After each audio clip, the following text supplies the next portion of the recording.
Kok ngono ya? Sudah masuk, Bu Purna? Ya.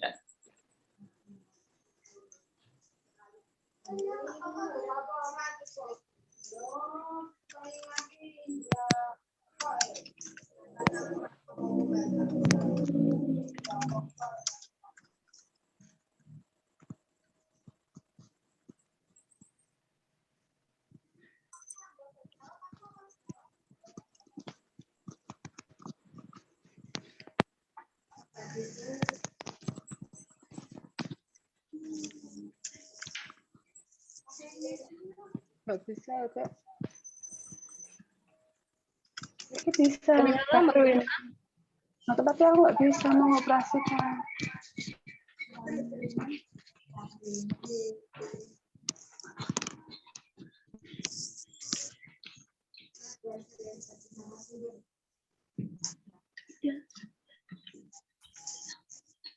Tidak kendala, Bu Purna.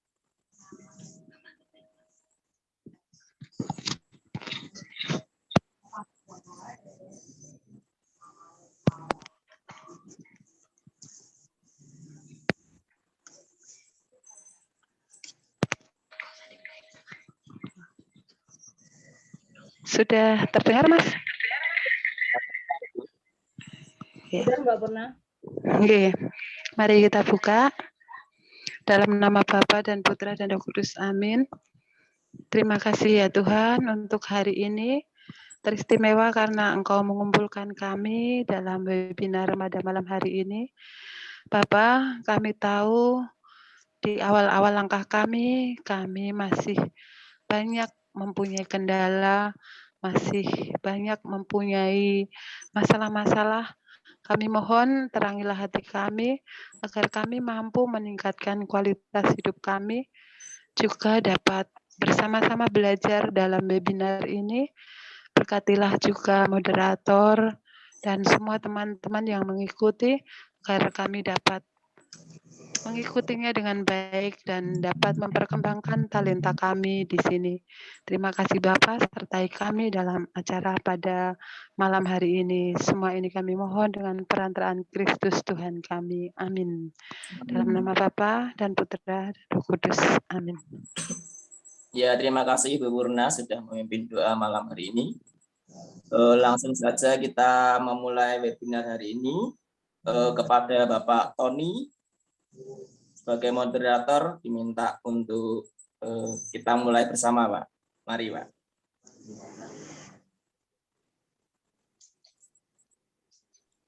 Oke, terima kasih Mas Elang. Selamat malam teman-teman, berkah dalam. Berkah dalam, selamat malam. Oke, sehat semua ya? Sehat. Oke, apakah suara saya bisa didengar dengan baik? Baik. Baik, Pak. Oke, terima kasih Mas Elang sudah dibuka tadi prolog dan Mbak Purna. Terima kasih atas doa pembukaannya. Baik, saya sapa ketua kita Mbak Sisil. Halo, apa kabar? Sehat G? Juga teman-teman semua yang ada di luar sana. Baik, ini langkah besar yang dijalankan atau yang dilakukan oleh tim UPP PJS dalam waktu yang ibaratkan bayi baru lahir langsung berlari ini UPP membuat sebuah gebrakan yaitu webinar, dan malam hari ini cukup menarik karena materi yang atau tema yang akan dibicarakan pada malam hari ini adalah membangun bisnis melalui komunitas. Apakah bisa komunitas itu dijadikan sebagai fondasi dalam membangun bisnis? Nah, kita nanti akan berbincang-bincang dengan teman-teman kita yang sudah eksis di komunitas-komunitasnya masing-masing. Ada 3 narasumber yang akan kita istilahnya kita korek ya pengalaman beliau-beliau ketika menjalankan aktivitas di komunitasnya. Narasumber yang pertama, selamat malam Bapak Kusno Wijanarko Gunung Kidul. Selamat malam, salam dari Gunung Kidul. Bapak Kusno ini adalah owner Teger Food ya, aneka olahan koro pedang. Beliau juga aktif sebagai pengurus AKPN, yaitu Asosiasi Koro Pedang Nasional. Sudah nasional ini. Beliau juga anggota KTNA DIY, Kontak Tani Nelayan Andalan.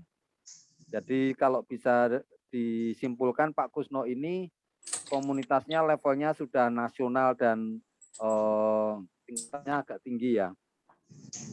Juga pernah memimpin Asosiasi Bawang Merah DIY, itu ya Pak Kusno ya. Oke, siap ya Pak Kusno untuk memberikan pengalamannya, sharing-sharing dan memberikan banyak ilmu kepada teman-teman ya malam ini ya. Ya, siap. Kita belajar bareng-bareng. Oke. Yang kedua ada Mbak Yohana Silviana Eka Budiani. Ya, Mbak Eka atau biasa dipanggil dengan Mbak Yo. Beliau adalah owner bimbel Opia. Nah, ini menarik ini. Selain itu beliau adalah founder komunitas Rotorek Jogja Istimewa. Nah, apa itu nanti teman-teman bisa tahu apa itu Rotorek Jogja Istimewa. Kemudian juga beliau adalah pengurus Sri Kandi Lintas Iman. Nah, selamat malam Mbak Yo. Selamat malam Pak Tony dan semuanya. Oke, siap. Ini Mbak Yo, aktivitasnya juga sudah melebar, ada Lintas Iman, kemudian ada Rotorek ya, benar ya, Rotorek Jogja Istimewa. Oke, siap ya Mbak Yo untuk menyampaikan sharing-sharing pengalamannya ya malam hari ini ya. Ya. Kemudian yang ketiga ada narasumber yang tidak kalah ini, wah, berarti menang terus kalau tidak kalah ya. Ada Mbak Anastasia Rian Prihatini Suma atau kalau sering dipanggil Mbak Rian. Beliau adalah ketua komunitas blogger Jogja. Lah, ketua lo ya, ketua komunitas blogger. Nanti kita akan cari tahu bagaimana komunitas blogger Jogja itu kesibukannya apa, kegiatannya apa. Selain itu, beliau juga owner Durian Jogja. Jadi para penggemar durian, silahkan nanti menghubungi Mbak Rian. Dan Mbak Rian ini juga aktif di komunitas Sibakul, yaitu komunitas plat merah atau komunitas dari pemerintah, UMKM atau UMK diwadahi namanya Sibakul. Baik, materi ini sangat menarik. Bagaimana komunitas itu apakah benar-benar bisa membangun bisnis yang kita jalankan. Nah, ada beberapa tulisan yang saya baca bahwa terutama kampus-kampus besar ya, itu bahwa komunitas itu memang mau nggak mau harus kita jalankan ketika kita menempatkan diri tidak hanya sebagai pebisnis. Sebagai apapun, kalau kita tidak punya komunitas, juga kita tidak akan bisa berkembang. Nah, karena hari ini adalah para pebisnis semua, sehingga kita akan mengerucutkan bagaimana komunitas yang ada di luar sana itu bisa membangun bisnis kita. Nah, langsung saja Pak Kusno mungkin bisa menceritakan tentang kegiatan-kegiatan komunitas yang dijalankan selama ini. Monggo Pak Kusno. Ya, terima kasih Pak Tony dan rekan-rekan semua. Selamat malam, salam sehat selalu di masa pandemi ini. Salam dari Wonosari Gunung Kidul, lantai 2. Pada malam hari ini, mari kita belajar bareng-bareng tentang komunitas, asosiasi, dan lain-lainnya yang untuk mengembangkan usaha-usaha kita supaya masuk ke level yang lebih tinggi gitu. Di sini ya pengalaman saya selama ini kami membentuk komunitas, asosiasi itu dulu pertama berjalannya juga karena keterbatasan dan karena kekurangan. kenapa kami membentuk asosiasi Koro Pedang? Karena latar belakang saya yang pertanian, yang hobi pertanian, jadi mau nggak mau apa yang kita kuasai itu yang kami usahakan. Dulu pertama kali pembentukan asosiasi ini seiring dengan kelangkaan koro ya. Kami berbisnis olahan koro pedang. Sebelum kami bergerak itu kami dulu juga kesulitan bahan baku yang karena keterbatasan ini. Makanya kami berusaha dari paling dekat dulu, dari tetangga, dari sekitar kecamatan, kabupaten, dan akhirnya melangkah ke nasional. Itu gunanya asosiasi itu untuk mempermudah kita dalam bergerak. Terutama yang paling penting itu bahan baku untuk kita produksi. Kalau panjenengan semua bergerak dalam bidang produksi, itu sebaiknya untuk bahan baku perlu kita pikir juga. Makanya kami bentuk asosiasi, dan pengalaman saya yang paling pertama, saya dulu membentuk asosiasi Koro Pedang ini dari Jogja merambah ke Jawa Timur, ke Lampung. Pada akhirnya sekarang seluruh provinsi ada kepengurusan. Kebetulan kami yang DIY dan juga di nasional, saya di bagian pengembangan dan litbang untuk Koro Pedang ini. Nanti kalau ada teman-teman yang tertarik tentang Koro Pedang, bisa nanti kita belajar bareng-bareng di sini, di tempat kami, di rumah kami di pinggir Alas Jati ini. Monggo, kami terbuka. Dan juga untuk asosiasi yang lain, saya juga ada di asosiasi bawang merah. Itu dulu juga karena permasalahan di bawang merah karena harganya yang anjlok. Ini kalau kita pakai asosiasi, tentu juga nanti soyo anjlok untuk harga-harga.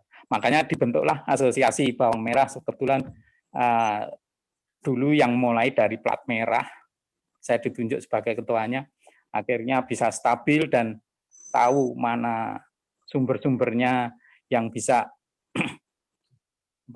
kita pasarkan bawang merah tersebut. Jadi asosiasi itu penting sekali. Dari permasalahannya tidak hanya bahan baku, harga, ada kompleks di situ di asosiasi. Masalahnya kompleks sekali dan bisa terselesaikan kalau asosiasinya itu benar-benar sehat. Makanya saya sarankan kalau semua itu ada macam asosiasi ya, tapi bergerak dalam bidangnya masing-masing. Asosiasi bakul juga ada, asosiasi reseller juga ada. Itu perlunya seperti itu. Kalau tanpa itu nanti kita ya benar, waktu kita berjalan pertama kita harus bisa memenuhi sendiri, tapi nanti lama-lama kalau nggak ada dari kiri kanan kita akan kesulitan. Nah, terus yang terakhir saya bergabung dengan kontak tani nelayan. Nah, di situ untuk kontak tani nelayan ini ada antara pertanian dan nelayan. Di situ kebetulan kami anggota pengurus di DIY, itu juga sama sih, mirip-mirip dengan asosiasi yang lain, tapi bidang dan permasalahannya juga lain. Jadi konteksnya itu saya ambil untuk itu tadi, semua relasi teman asosiasi untuk saling berbagi gitu. Sementara gitu dulu Pak Tony, nanti bisa ditambahkan lagi. Oke, menarik sekali Pak Kusno ya. Tadi saya mencatat bahwa diawali dari keterbatasan bahan baku, kemudian terbentuklah asosiasi, di mana asosiasi itu benar-benar memenuhi kebutuhan anggota. Nah, memang kalau kita sendirian akan sulit ya. Tetapi ditahan dulu, nanti kita akan lebih detail mengupas tentang asosiasi yang ada di Pak Kusno. Kita ke narasumber yang kedua, ada Mbak Yu. Halo Mbak Yu, selamat malam. Selamat malam, Pak Tony. Oke Mbak Yu, cerita dong tentang kegiatan atau aktivitas Mbak Yu di komunitas apa ini? Rotarak ya, Rotarak Jogja Istimewa serta komunitas Sri Kandi Lintas Iman. Artinya kan lintas iman, berarti komunitas ini terdiri dari semua keyakinan, begitu ya Mbak Yo ya? Betul sekali, Pak. Oke, silakan Mbak Yo untuk menceritakan, berbagi, sharing dengan teman-teman. Oh iya. Selamat malam teman-teman semua. Jelas Pak suara saya? Jelas, Mbak. Ya, oke. Jadi komunitas Rotarak itu ada di bawah naungan Rotary.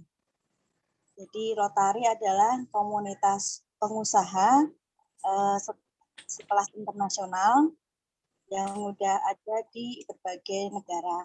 Nah, untuk menyiapkan calon-calon Rotarian, maka dibuatlah Rotarak.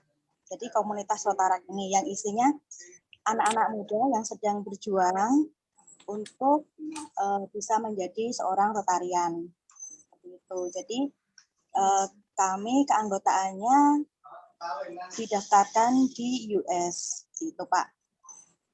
Dan karena ini komunitasnya sangat baru, tahun kemarin baru dibentuk, dan komunitas ini lebih memfokuskan kepada kegiatan sosial seperti untuk pelestarian lingkungan, kemudian kesehatan, dan bantuan kemanusiaan. Dan kebanyakan dari anggota Rotarak ini adalah mereka yang masih kuliah atau menempuh studi. Nah, saya bersama teman-teman itu merupakan founder untuk membentuk komunitas Rotarak itu. Jadi berawal dari kegelisahan para Rotarian untuk menemukan para pengurusnya seperti itu, para penggantinya, penerusnya itu untuk menyiapkan, karena untuk berhubungan dengan komunitas Rotarak internasional lain itu kan juga diperlukan skill tersendiri, diperlukan pelatihan tersendiri. Jadi kami menyiapkan komunitas tersebut.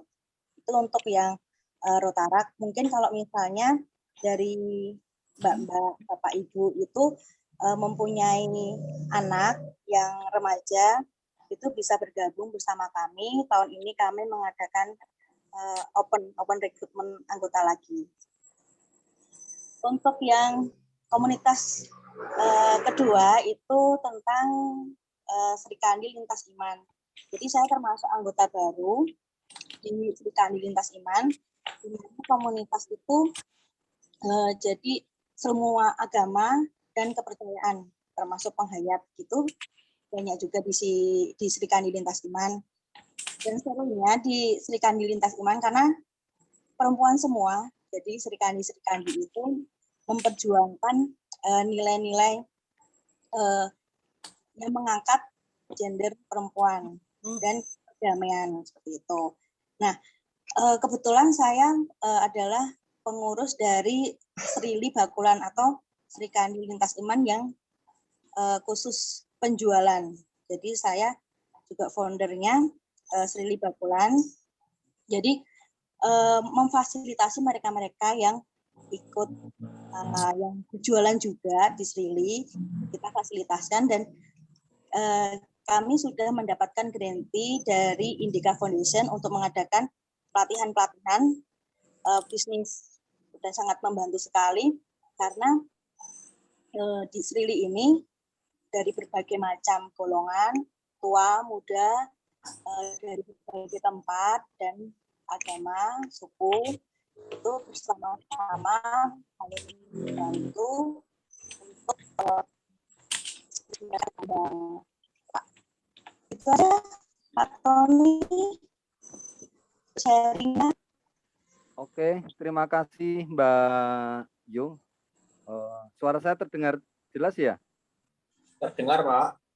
Oke, sangat menarik apa yang disampaikan Mbak Yo ya dari Rotarak tadi, komunitas sosial, kemudian kesehatan. Jadi nilai bisnisnya mungkin kecil. Kemudian ada lagi komunitas tentang Sri Kandi Lintas Iman. Dan saya tahu itu pembentukan pertama kali Sri Kandi Lintas Iman itu tahun berapa dan lain-lain. Nah, ini kan komunitas yang sebenarnya tidak ada kaitannya dengan bisnis, ekonomi dan lain-lain awalnya. Tapi berkembang menjadi ada Sri Kandi. Ini kan luar biasa. Artinya komunitas yang dulunya orientasinya adalah tidak ada nilai sisi ekonomi sama sekali, sekarang malah dapat lisensi untuk memberikan pelatihan-pelatihan. Oke, cukup menarik. Nanti kita akan kupas lebih detail manfaat yang kalau kita berkomunitas di komunitas yang non laba lah, istilahnya non ekonomi ya.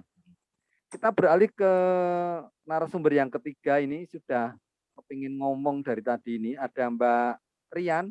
Halo Mbak Rian. Halo Mas Tony. Halo, yuk langsung aja Mbak Rian. Sang ketua blogger Jogja ini ya. Monggo Mbak Rian. Selamat malam semuanya, teman-teman pemateri dan Mas Tony sebagai moderator. Saya mengenalkan dulu kalau komunitas blogger Jogja adalah komunitas yang saya ikuti sejak tahun 2011. Kebetulan foundernya salah satunya adalah suami saya dan beberapa teman lain, tapi sampai saat ini yang memegang ketua saya. Jadi itu adalah komunitas yang isinya teman-teman ini ya, penulis. Saya share aja ya untuk screen-nya ya. Atau kita mulai dari Sibagul dulu ya, teman-teman, supaya nggak bingung. Nah, jadi ini ada komunitas Sibagul milik Plat Merah, Dinas Koperasi dan UMKM. Sibagul ini adalah sistem dibuat karena ada sistem informasi pembinaan koperasi yang waktu itu dibutuhkan banget sama dinas, yang isinya adalah pelaku usaha di daerah istimewa Yogyakarta. Jadi ini adalah sistemnya provinsi bukan kota. Sibagul muncul karena ada permasalahan yang dihadapi sistem UMKM yang belum terpusat, jadi kegiatan UMKM harapannya bisa terintegrasi dengan baik. Keuntungannya, jadi anggota Sibagul ini mendapatkan prioritas pelatihan yang diadakan Dinas Koperasi, dan diadakannya biasanya di daerah dekat kota. Lalu anggota mendapatkan akses pameran yang diselenggarakan pemerintah dan swasta, tapi yang membuat event itu, yang melaksanakan event itu adalah Dinas Koperasi. Yang ketiga, anggota Sibagul saat ini yang tergabung itu bisa mengikuti market hub dan bisa memiliki akses jualan dengan free ongkir. Ini pasti yang banyak diminati oleh teman-teman karena namanya kita juga jualan, pasti free ongkirnya adalah salah satu bahasa marketing yang sangat empuk. Lalu yang keempat, anggota Sibagul dapat layanan pengembangan bisnis pendaftaran Sibagul, pendaftaran OSS, dan lain-lain. Jadi seperti NIB itu akan dibantu banget oleh teman-teman dari Sibagul. Market Hub ini adalah kita dapat berjualan dengan free ongkir. Sistemnya saat ini adalah via WhatsApp. Dan free ongkir ini saat ini yang sudah berjalan adalah dalam kota menggunakan Grab Express. Untuk luar kota kita menggunakan kirimin aja, dan yang terbaru dengan Pos Indonesia. Dengan Pos Indonesia kita bisa sampai ke luar negeri, tetapi dengan subsidinya tidak terlalu banyak. Nah, daftarnya di mana? Ini yang pasti banyak nanya. Daftarnya langsung ke sini, ke sibagul.jogjaprof.go.id, situ ada pendaftarannya. Teman-teman langsung mengisi aja semua data-data kita, termasuk data-data yang penting, mulai dari KTP. Kita nggak perlu takut KTP diupload, ini sering jadi masalah, karena mereka sangat menjaga data kita. Isinya langsung di sini, nanti produk kita dikurasi selama 1 bulan. Nah, yang paling penting adalah kurasi ini maksimal 5 produk per orang di web Sibagul. Karena banyaknya produk, akhirnya dibatasi 5. Jadi kalau ngirim keluar kota, ya nanti memang caranya mereka juga menyarankan dengan produk yang nama sama, tetapi sebenarnya yang dikirim berbeda. Nah, kalau untuk akses free ongkir, ini sudah saya tuliskan, via CS-nya langsung ke nomor ini. Tetapi free ongkir bisa kita dapatkan ketika kita sudah mendaftar dan terdaftar di Sibagul. Kalau nggak terdaftar, ya ditunggu lagi sama mereka, kita terdaftar dulu. Nah, yang tambahan lagi adalah pelatihan. Pelatihan yang sering kita ikuti, saat ini kita karena pandemi ya, kita online. Tapi beberapa waktu lalu ketika angka COVID belum begitu meningkat, pelatihan dilaksanakan tetap offline, tetapi prokes, jadi dalam satu ruangan hanya sekitar 20 orang, dengan satu meja 1 orang. Jadi Mereka sangat memperhatikan itu. Pelatihannya mulai dari keuangan, marketing, semuanya akan dikupas di sana, tergantung kelas yang kita ikuti. Nah, kalau komunitas yang kedua adalah komunitas blogger Jogja yang tadi saya sebutkan. Komunitas ini adalah bersih teman-teman blogger dan influencer yang ada di Jogja. Blogger, kalau bingung blogger itu apa, blogger adalah seseorang yang hobi atau senang menulis di sebuah web, portal berita, maupun blog. Seperti saya, blog pribadi saya ada di kulinerwisata.com. Sedangkan saya juga merupakan influencer. Influencer itu adalah seseorang yang memiliki kemampuan untuk mempengaruhi orang lain karena kapasitas yang dimiliki. Salah satu kapasitasnya adalah follower. Seperti saat ini saya sedang gencar menjadi influencer dalam hal kampanye vaksin. Bagaimana teman-teman harus vaksin, karena masih banyak di luar sana yang bingung dan takut tentang vaksin ini. Ini data saya, tadi sudah disebutkan sama Mas Tony. Terima kasih Mas Tony, monggo dilanjut. Oke, terima kasih Mbak Rian. Wah, langsung ke materi si Bagul ya. Oke, kita pendalaman saja dulu. Nanti Mbak Yu juga akan memberikan materi tentang pentingnya NIB, IUMK, dan perizinan-perizinan yang harus dimiliki seorang pengusaha. Nah itu. Tapi saya ke Pak Kusno dulu, bahwa ini yang menjadi kegelisahan teman-teman di sana, saya pikir ya. Artinya begini, ketika Pak Kusno dulu memulai koro, produksi koro sendirian, kemudian dengan tetangga, ya. Nah, itu kan belum kuat, artinya belum kuat ketika banyak problem bahan baku, kemudian perang harga di sana dan lain-lain. Itu kan problem yang selama ini bisa terjadi di beberapa teman-teman produksi. Contoh misalkan di sana ada Mbak Evri yang jualan roti. Kalau sendirian terus ya beli gandumnya akan harganya, beli tepungnya akan harganya harga di pasaran seperti itu. Tetapi kalau tahu saya kalau ada asosiasi, nah itu kan ada fasilitas khusus, harga khusus yang bisa didapat. Nah, Pak Kusno bisa lebih detail keuntungan yang bisa didapat ketika berasosiasi itu apa saja sih sebenarnya? Ya, terima kasih Mas Tony. Jadi gini ya, pentingnya asosiasi ini. Mungkin dari sebagian teman-teman juga sudah tahu ya pentingnya asosiasi. Kalau saya memang harus, bukan penting, memang harus. Kita di sini ya, hidup di dunia kan tidak harus sendirian, kita harus berkelompok paling tidak. Jadi aspek asosiasi itu penting sekali, karena kalau menurut saya di asosiasi itu ada lima yang pokok ya, pokok yang mesti kita pegang. Misalnya dari satu, aspek manajemen. Itu kalau di asosiasi yang biasanya kita manajemennya hanya pakai manajemen tetangga sebelah, nanti di asosiasi juga ada pelatihan dan macam-macam. Mungkin ada teman kita yang lebih maju, kita bisa meniru dia. Itu dari aspek manajemen ya. Terus yang kedua ada aspek permodalan, aspek marketing, aspek informasi, dan yang tidak kalah penting, yang terakhir ini yang sering jadi kendala kalau kita sudah jadi UKM yang maju, ini aspek hukum. Nah, dengan adanya asosiasi ini, kita jadi kuat, gitu Mas Tony, aspek hukum. Jadi di asosiasi ini besar sekali perannya. Tadi juga saya sebutkan ada permodalan ya. Kalau di asosiasi dengan sendiri, kalau kita mau meraih permodalan, kita gampang di asosiasi. Asosiasi nanti kan bisa menggandeng pihak perbankan atau lembaga-lembaga keuangan atau yang lain-lain tentang permodalan.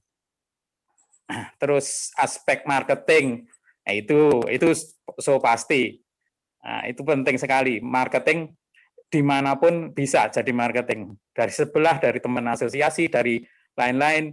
Nah, nanti kalau kita masih belum berani, masih takut-takut, kita jadi UKM kok takut begini-gini. Nah, dengan adanya asosiasi, itu nanti jadi mudah.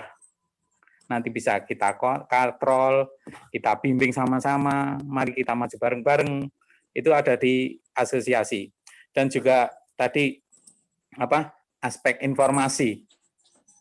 Sendiri dengan asosiasi kan beda. Kalau kita kasarannya gini aja deh. Kalau kita pas pertemuan asosiasi, otomatis nanti ada informasi dari si A, si B datang dari berbagai kota. Di kotaku ini butuh sekian-sekian, di kotaku butuh sekian-sekian. Nah, itu juga salah satu yang penting sekali. Sekecil apapun, ya kalau kita nanti berpikir, wah, kita jadi UKM yang masih kecil kok membentuk asosiasi. Paling tidak yang mirip dengan asosiasi atau komunitas lah. Nah, di situ nanti kan juga sebenarnya komunitas itu kan embrio dari asosiasi itu komunitas kan kecil. Gitu Pak Tony. Secara spesifik seperti itu. Dan tadi juga yang tidak kalah penting aspek hukum itu tadi. Itu perlu diketahui teman-teman juga. Oke, jadi kalau saya mencatat Gitu, Pak. dengan gabungnya di komunitas asosiasi yang dijalankan oleh Pak Kusno ini kan jelas ya memperluas pasar ya Pak ya. Pasar jenengan jadi luas. Kemudian saling tukar informasi bisnis ya tadi ya. Dan yang ketiga saling menguatkan ketika ada yang lemah dari entah sisi permodalan, sisi hukum dan lain-lain, ketika gabung di asosiasi bisa terbantukan ya.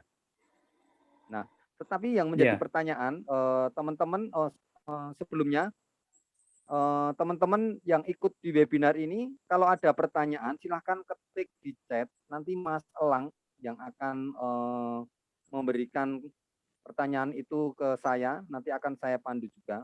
Tapi satu pertanyaan lagi buat Pak Kusno. Ya. Ada beberapa teman di sana yang mungkin bertanya, syarat menjadi anggota untuk masuk asosiasi itu gimana toh? Apakah harus mempunyai surat-surat penting identitas selaku pengusaha gitu ya? Gimana Pak? Kita lihat kasus per kasus Pak, asosiasinya. Asosiasi dari misal asosiasi pertanian atau asosiasi UMKM, asosiasi apapun, sebenarnya kalau dari yang asosiasi Koro Pedang ini kan relatif baru. Jadi yang permasalahannya ini isinya di situ ada pengusaha Koro Pedang, ada bakul Koro Pedang, pengrajin Koro Pedang, dan juga pemerhati Pak.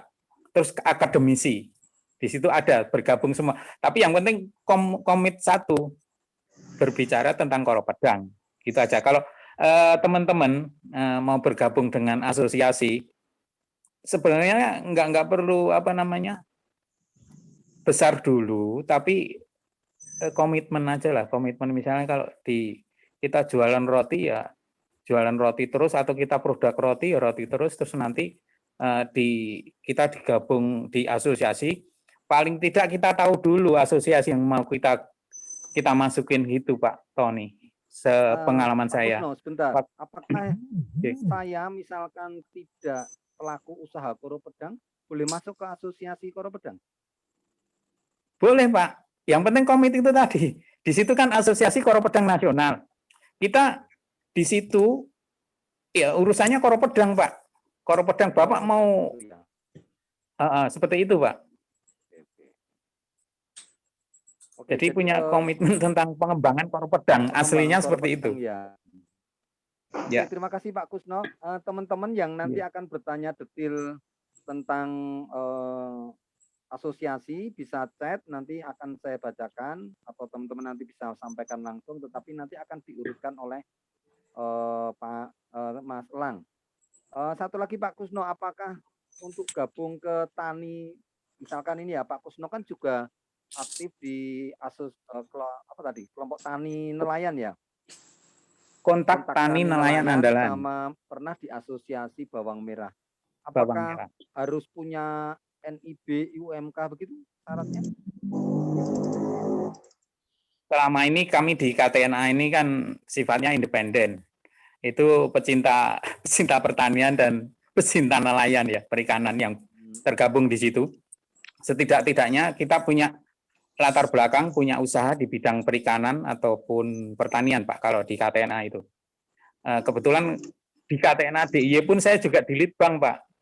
Jadi apa namanya, sama dengan di Koropedang ini saya di Litbang. gitu Jadi punya latar belakang yang itu tadi, nelayan dan pertanian. Kebetulan saya juga teman-teman nelayan juga banyak di Sadeng, di Cilacap. Itu karena dulu yang penting latar belakangnya dulu, Pak. Terus di Bawang siap, Merah. Kita ke Mbak Yu. Kalau Kita ke Mbak Yu dulu sambil nanti kalau ada yang pertanyaan silahkan. Halo Mbak Yu. Ya, Pak. Halo Pak Tony. Oke, tentang kegiatan yang jenengan jalankan di komunitas Rotorak Serikandi Lintas Iman ini ya. Khususnya yang di Rotorak, apakah komunitas yang jenengan jalankan itu juga mempunyai syarat-syarat khusus untuk bergabung gitu loh? Monggo Mbak Yu. Syaratnya masuk Rotarak ya, itu mereka yang secara finansial itu belum dapat dikatakan mapan, dan ya itu aja sih Pak. Gitu ya. Kalau yang di lintas Serikandi Lintas Iman, apakah setiap wanita cewek itu langsung boleh masuk atau bagaimana? Untuk yang diberikan di Lintas Iman itu untuk masuk ke dalam komunitasnya itu kita harusnya setiap tahun itu mengadakan open recruitment, tapi 3 tahun ini kita tidak mengadakan open rekrutmen anggota baru karena kami masih menggarap berbagai proyek dari grant-grant yang dari luar. Dan untuk bergabung pun nanti ada syarat untuk mengikuti kelas matrikulasi. Jadi ada 5 kelas matrikulasi yang harus diikutin oleh calon dari anggota SRILI.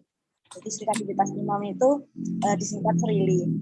Nah, dari 5 pertemuan itu, 5 kelas matrikulasi, baru bisa dinyatakan lolos dan masuk ke komunitas SRILI. Seperti itu, Pak.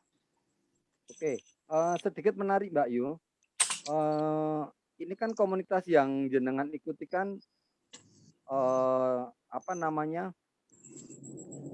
tidak ada sisi bisnisnya. Jenengan sebagai pebisnis, apakah ada manfaat ketika masuk di komunitas yang non bisnis itu? Ya. Kalau yang untuk Rotarak sendiri, karena itu di bawah Rotary, jadi Rotary itu kan komunitas para pengusaha sekelas internasional. Jadi di situ saya sebagai pembisnis itu justru banyak belajar kepada mereka yang sudah mapan istilahnya, sudah punya usaha yang cukup settle di bidangnya. Kemudian saya belajar banyak bagaimana harus menjalin hubungan dengan Rotarian di negara lain. Jadi di situ saya banyak belajar bagaimana sih harus bersikap, terus mempunyai komitmen yang kuat untuk menjalani semua ini. Jadi mengapa sih saya harus terus berada di komunitas Rotarak? Nah, itu komitmennya itu harus jelas, harus kuat. Jadi sangat bermanfaat sekali buat saya sebagai pembisnis. Untuk yang di Serikandi Lintas Iman yang tadinya tidak fokus ke ekonomi, karena pandemi ini jadi fokus ke ekonomi karena bagaimanapun juga kita harus selalu mendukung para perempuan atau terutama para ibu-ibu ya, ibu rumah tangga yang mencoba berusaha, mencoba berbisnis gitu kan. Jadi di situ saya belajar bagaimana saya memberikan istilahnya ilmu, memberikan menyusun kurikulum untuk para pembisnis yang pemula ini tidak sebagai penghubung antara Sri Kandi Lintas Iman dengan dinas atau dengan plot ya. Jadi dengan itu saya juga belajar bagaimana sih saya harus ya bersikap ya, bagaimana saya harus menjadi penghubung yang baik antara Sri Kandi Lintas Iman yang notabene Sri Kandi Lintas Iman ini tuh bukan NGO. Jadi Bukan NGO ya. Kami himpun itu bukan dari dana grant yang banyak, tetapi kami sekeleran secara pribadi. Jadi kami harus Mbak Yu, bagaimana? Saya menarik tadi yang disampaikan jenengan menjadi penghubung para teman-teman yang punya usaha di Sri Kandi ke Plut. Artinya jenengan memberikan semacam pelatihan atau informasi bagaimana berhubungan dengan Plut. Tentunya kalau berbicara Plut pasti ada bagaimana cara teman-teman pengusaha itu mengurus NIB, UMK, seperti itu juga kah? Betul sekali, Pak. Betul. Mungkin Mbak Yo bisa share ke sini nih tentang NIB, UMK, sehingga teman-teman yang ada 30 lebih ini yang hadir bisa paham bagaimana mengurus NIB, UMK. Monggo Mbak Yo. Oke, ya. Teman-teman, saya akan share bagaimana sih kita mengurus atau apa pentingnya NIB dan UMK itu bagi kita semua.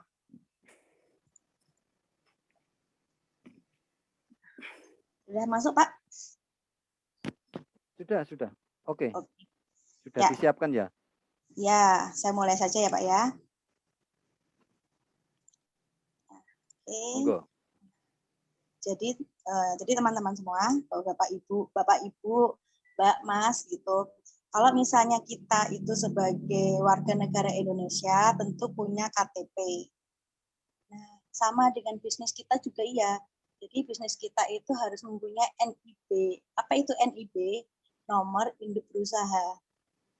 Jadi ini penting sekali sebagai legalitas kita dalam menjalankan usaha. Ini. Nomor induk berusaha adalah identitas pelaku usaha yang diterbitkan oleh lembaga OSS. Nah, OSS itu apa? Nanti saya jelaskan di belakang. NIB itu juga berlaku sebagai tanda daftar perusahaan atau TDP, angka pengenal impor, API, dan akses kepabean jika pelaku usaha akan melakukan kegiatan ekspor atau impor. Jadi ini penting sekali. Sekarang untuk ekspor dan impor itu juga harus mempunyai NIB atau harus mempunyai UMK. NIB wajib dimiliki pelaku usaha yang ingin mengurus perizinan melalui OSS. NIB berlaku selama pelaku usaha menjalankan usaha atau kegiatannya sesuai dengan ketentuan perundang-undangan. Nah, gitu. Terus, nah kita nih sebagai pelaku usaha, saya menyadari bahwa waktu kita tuh harus dibagi-bagi antara branding, kemudian kita harus menjalin relasi dengan yang lain, harus ikut komunitas, terus kita harus ikut pelatihan. Kalau misalnya kita sebagai produsen, kita harus memproduksi barang kalau ada pesanan, packing sendiri, nganterin sendiri, terus kita harus mencatat keuangan. Jadi kita harus pintar-pintar membagi itu semua. Tapi kalau misalnya kita tidak memiliki NIB, itu ya sama saja. Kenapa? Karena ternyata ada pasal yang mengikat para pengusaha ini. Kalau memang kita serius untuk mengembangkan usaha kita, sebaiknya kita membuat NIB. Pengapian atau kelalaian terhadap NIB berdampak pada pembekuan atau pencabutan izin berusaha. Nah, itu ada penaltinya sendiri. Penalti, besar penalti atau sanksi yang diberikan itu nanti sesuai dengan kelasnya, masuk kelas mikro atau kecil atau menengah, seperti itu. Nah, ini ada dasar-dasar hukumnya. Mengapa sih pemerintah harus istilahnya menggencar-gencarkan pembuatan NIB ini, pembuatan UMK ini? Nah, ini ada dasar hukum untuk pembentukan OSS itu. Kemudian, nah ini hanya sekilas saja. Apakah kita masuk ke usaha mikro atau usaha kecil atau menengah? Sekilas saja. Nah, kalau saya ini masih masuk mikro. Jadi kekayaan bersihnya 50 juta tidak termasuk tanah. Omset per tahunnya itu kurang dari 300 juta. Kemudian yang usaha kecil ini 50 juta sampai 500 juta, untuk omsetnya itu sampai dengan 2,5 miliar ya. Dan kalau yang menengah itu omset per tahunnya aja sampai 50 miliar. Itu untuk menengah. Nah, ini harus diketahui apakah usaha kita termasuk mikro atau yang kecil atau yang menengah, itu pengurusan NIB dan pengurusan IUMK itu akan berbeda.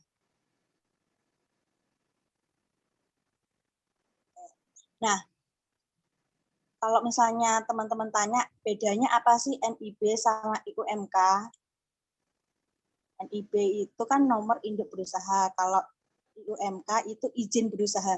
Jadi kita itu sebenarnya mengurus izinnya, kemudian kita mendapatkan nomor NIB-nya, nomor izin berusahanya.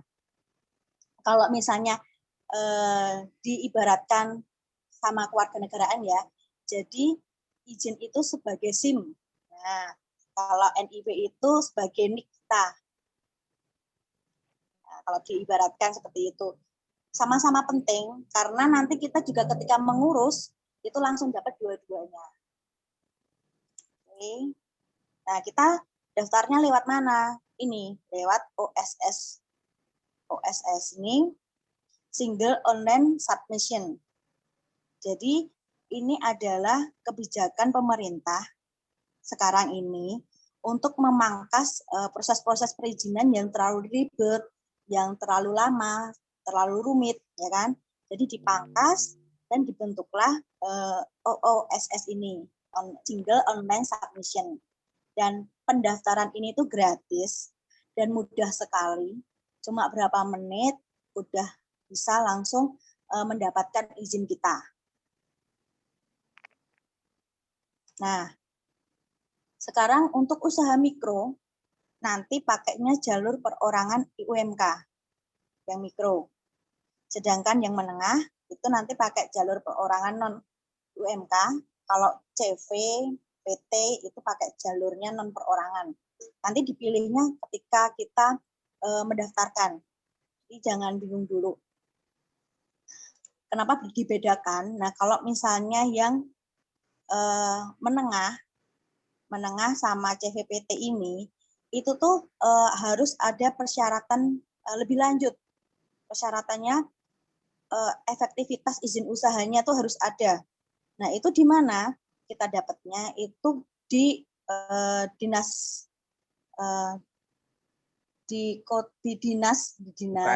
saya kurang paham di dinas apa, Pak? UKM ya. Jadi di dinas perizinan kayaknya kalau nggak salah, di dinas perizinan kota nanti kan kita meminta BAP. Nah, ketika kita meminta BAP, nanti dari dinas perizinan itu akan survei ke tempat kita, apakah usaha kita itu dinyatakan layak. Kalau misalnya kita dinyatakan layak, maka izin baru akan diberikan. Itu untuk usaha yang menengah sama usaha CV atau PT. Jadi ada persyaratan tambahan di belakangnya. Tapi untuk yang mikro itu langsung saat itu jadi. Jadi kita ini sebenarnya mengurus izinnya, IUMK-nya. Jadi nanti kita langsung dapat NIB-nya. Ya. Nah, ini mendasarkan pada web oss.go.id. Teman-teman bisa langsung aja buka ini webnya. Ya, nanti dibuka webnya, kemudian itu langsung daftar, kemudian di situ nanti, nah akan ada ini nih, kayak semacam form yang harus diisi. Di sini itu yang saya tekankan itu adalah ke alamat email. Kalau misalnya saya membantu beberapa pengusaha mikro, itu alamat email itu kadang tuh mereka ingat alamat emailnya, tapi nggak ingat passwordnya. Padahal di sini itu nanti si OSS ini akan mengirimkan aktivasi.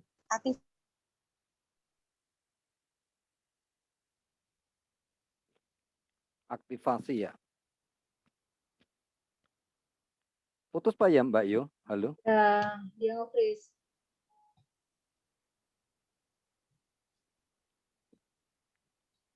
Jaringan putus Mbak Yu?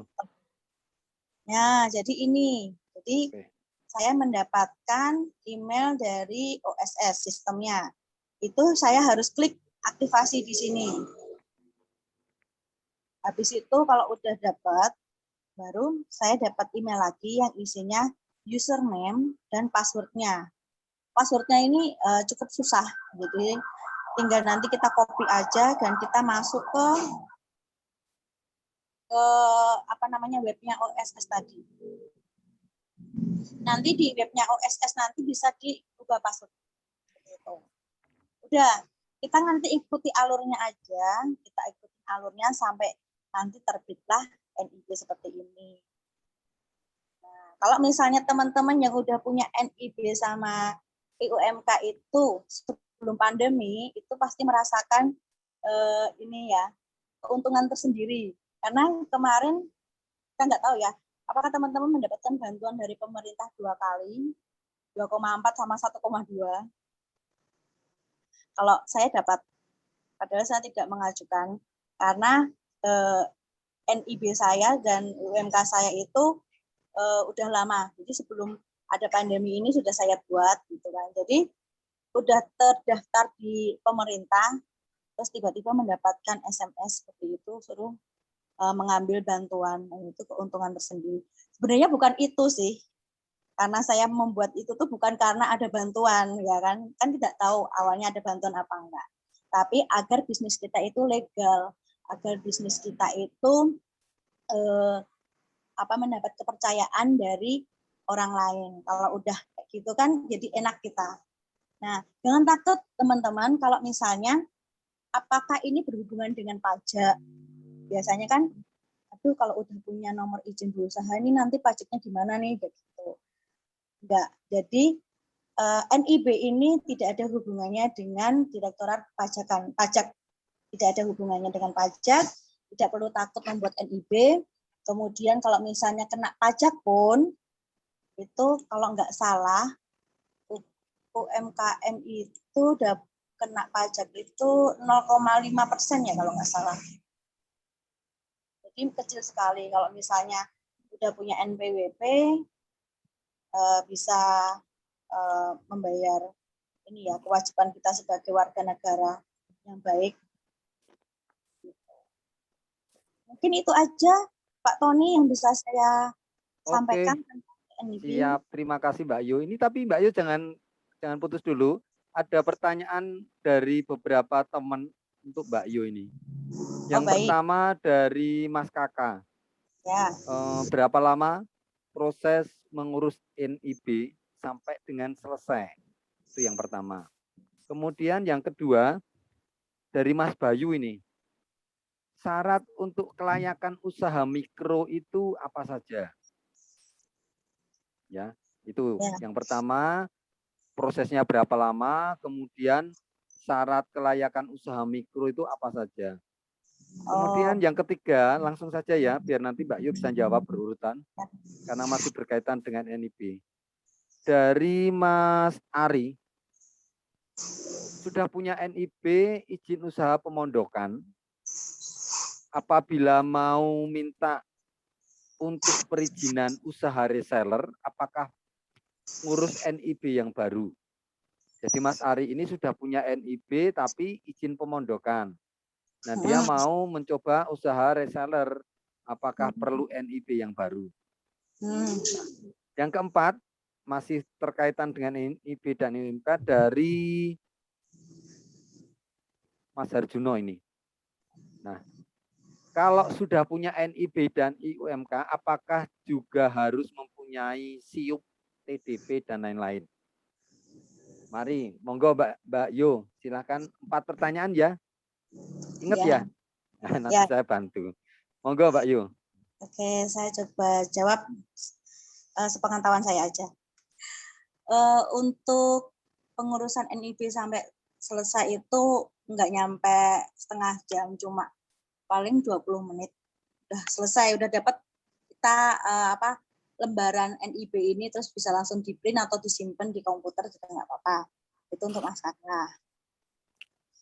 Udah ya. Kemudian untuk Mas Bayu, syarat untuk kelayakan usaha mikro apa aja? Untuk NIB tidak memerlukan surat kelayakan karena masih mikro, kecuali kalau misalnya termasuk usaha kecil dan menengah.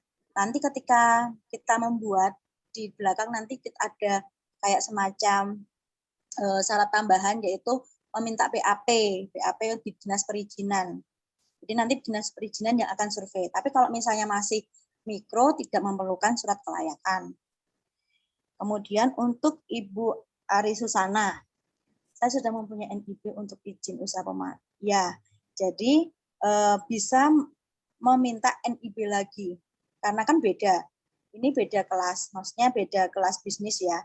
Yang satu pemondokan, yang satu mau usaha. Itu NIB-nya berbeda aja, Bu. NIB-nya berbeda, karena kan nanti kelasnya berbeda juga. Kemudian untuk pertanyaan yang keempat, kalau sudah punya NIB dan IUMK, apakah harus mengurus perizinan lain? Ini tergantung dari kelasnya. Seperti misalnya kuliner. Kan kalau NIB sama IUMK itu kan wajib untuk semua kategori kelas bisnis ya. Tapi kalau misalnya kuliner itu ada PIRT, harus ngurus halalnya atau apa mungkin ya.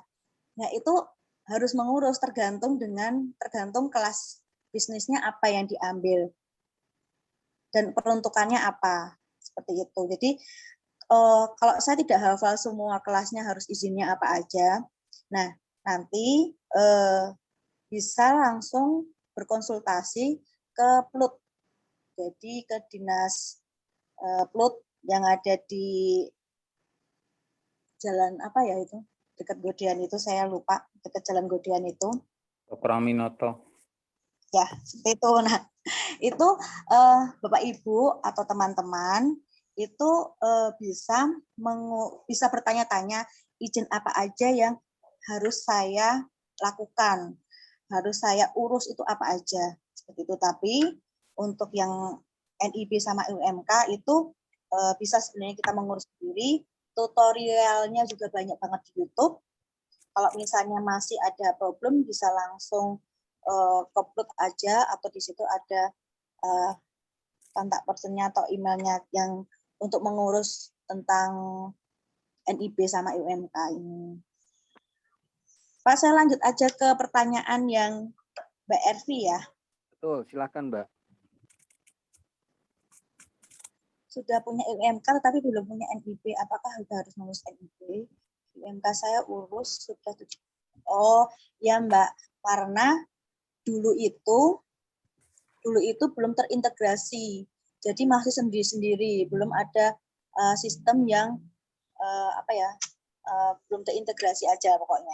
Nah, kalau misalnya udah punya UMK, udah punya izinnya, tapi belum punya nomornya, nah itu harus diurus. Kalau misalnya Mbak Ervi itu merasa kesulitan, bisa langsung ke dinas perizinan, bisa. Atau misalnya mau konsultasi ke PLUT juga bisa.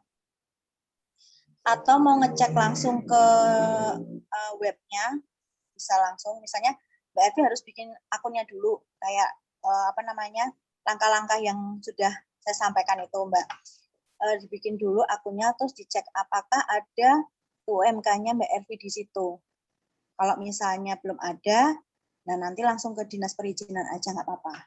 Karena itu penting sekali NIB sama UMK itu.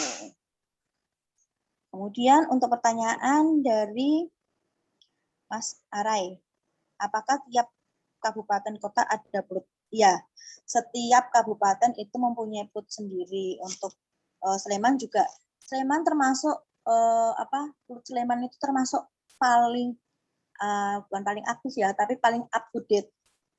Sleman itu up to date dibandingkan dengan kota. Tapi di kota juga bisa. Mau PLUT yang mana aja sebenarnya nggak masalah karena mereka itu akan melayani siapapun yang datang. Itu.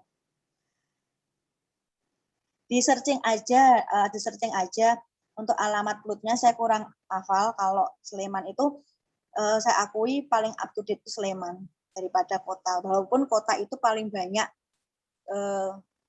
konsultasinya, jadi harus ngantri tapi nggak apa-apa. Itu aja. Apakah ada pertanyaan lain? Oke, Mbak Yo, terima kasih. Saya ingin menggarisbawahi yang tadi bahwa berarti kalau satu orang bisa memiliki 2-3 NIB ya?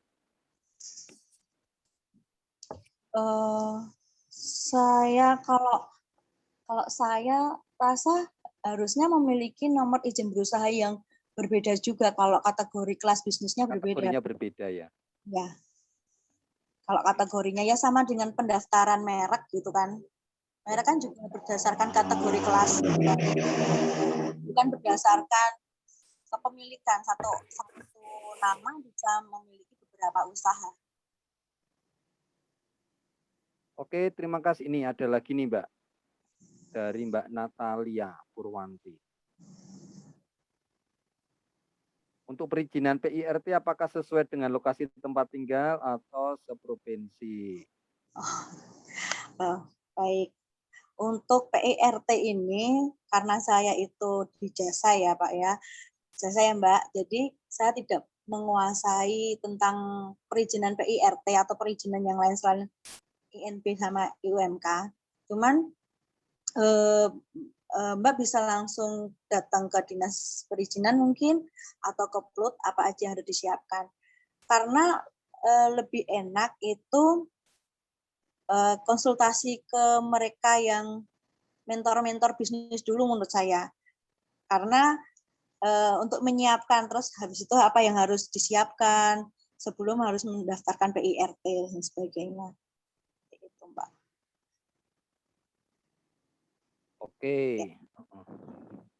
Nah, terima kasih Mbak Yo. Ini ada informasi tentang plot di Sleman. Memang plot itu terdiri dari beberapa bidang ya. Nah, saya punya teman yang di bidang pemasaran. Nanti bisa kontak-kontak. Baik, saya lanjut ke Mbak Rian ini. Halo Mbak Rian. Halo Mas. Oke, nggak ngantuk ya? Enggak. Oke, saya tertarik nih. Sebenarnya efektif nggak tahu gabung di blogger, kemudian bisa nggak mempunyai efek atau dampak terhadap ini jenengan kan punya owner Durian Jogja. Kemudian jenengan juga aktif di Sibagul. Tahu saya kalau masuk ke Sibagul itu kan sudah harus punya NIB, IUMK, bahkan kalau mungkin Durian Jogja, saya nggak tahu apakah itu ada PIRT-nya atau sertifikat halalnya, karena buah ya. Tetapi yang menarik, jenengan ketua komunitas blogger, apakah dengan menjabat sebagai ketua itu berdampak pada bisnis jenengan enggak? Monggo Mbak. Ya, makasih Mas Sony. Pada dasarnya komunitas blogger saya sudah lama. Jadi efek yang saya rasakan setelah dunia blogger sudah saya geluti sejak lama itu copywriting yang jelas adalah bagaimana saat kita mempromosikan. Yang namanya promosi itu kan ngomong mungkin ngomong, tetapi kalau ketika promosinya berupa flyer, apalagi Instagram, kita lewat influencer, itu kan harus ada copywriting. Jadi bagaimana kita menarik orang dengan bahasa yang simple, tetapi tepat sasaran. Jangan sampai, misalnya saya produknya durian, saya nggak tepat sasaran, yang tak kasih adalah yang tak datangi atau yang misalnya saya menggunakan Instagram, hashtag saya malah komunitas darah tinggi ya, secara mungkin gitu kan. Jadi itu hal yang simple, tetapi perlu disadari bagaimana saya membuat kata-kata desain begitu. Kalau untuk ya? itu ngaruh banget karena bagaimana desain itu dibuat. Tapi memang Durian Jogja tidak terlalu saya push untuk desain-desainnya karena saya lebih banyak ke promosi secara online. Promosi secara online itu lewat Instagram. Saya menggunakan sosial media, jadi hashtag-nya saya kejar, komunitas-komunitasnya, kelompok-kelompoknya. Jadi karena produk durian ini segmen, jadi tidak semua produk durian itu bisa diterima oleh semua kalangan. Apalagi buat orang yang sangat anti sama durian, mambu newe emoh kok tak cerai, ya gitu kan. Itu jadi itu harus saya pelajari sangat detail. Memang berawal dari usaha ini adalah dari hobi saya, makanya saya belajar dari situ. Ada orang yang sangat tidak suka, jadi saya tidak bisa serta-merta setiap orang lalu tak cerai mau beli durian kan ya tidak bisa. Jadi di situ saya belajar mengejar segmennya dari situ. Jadi saya mengejarnya dari online. Gitu Mas Tony. Artinya blogger itu sendiri kan menjadi unit usaha juga ya Mbak? Iya, jadi penghasilan betul. Nah, menariknya kan adalah ketika ada kelompok blogger, kemudian jenengan masih punya usaha, jenengan masih aktif atau masuk di Sibagul. Nah, yang ingin saya ingin lebih tahu detailnya itu, dengan berkomunitas di Sibagul ini, apa yang bisa jenengan dapat manfaatkan sebagai ketua blogger dan sebagai pemilik owner Durian Jogja? Gini, jadi kalau di di Sibagul, saya lebih belajar tentang bagaimana saya berusaha. Jadi saya usaha ini kan juga belum lama sebenarnya dari 2016, tetapi sangat saya tekuni setelah 2018. Dengan itu saya masuk ke dunia baru di Sibagul, seperti yang dikatakan Mbak Yona tadi bahwa ada PLUT. Di sana saya bisa belajar banyak. Bahkan saya tahu NIB dari mereka, bagaimana cara ngurusnya. Ngurusnya itu sangat simpel seperti yang dikatakan, hanya 20 menit. Saya nggak sampai 20 menit, saya cuma cukup 10 menit. Kenapa? Karena data saya sudah siap semua. Karena saat ini data NIB dan UMK itu sangat penting. Jadi jualan itu kita harus punya pondasinya. Nanti kalau terjadi apa-apa, kita punya langkah yang kuat. Memang durian Jogja belum ada PIRT karena frozen itu tidak bisa PIRT, harus BPOM. Jadi yang PIRT itu harus makanan yang seperti Mbak Santi, jadi makanan siap makan, bukan makanan frozen. Kalau frozen itu masuknya BPOM. Dan BPOM ini masih saya pelajari karena BPOM itu kan tidak mudah. Dapur harus disiapkan, semuanya harus siap karena saat BPOM agak tinggi. Jadi PLUT ini juga PLUT dan Dinas Koperasi itu kan jadi satu kantor ya di satu area yang sama. Saya lebih pada tidak di Sleman, tidak di kota. PLUT ini yang saya ikuti adalah di provinsi. Seperti yang saya bilang Sibagul, ini adalah miliknya provinsi, bukan miliknya kabupaten atau kota.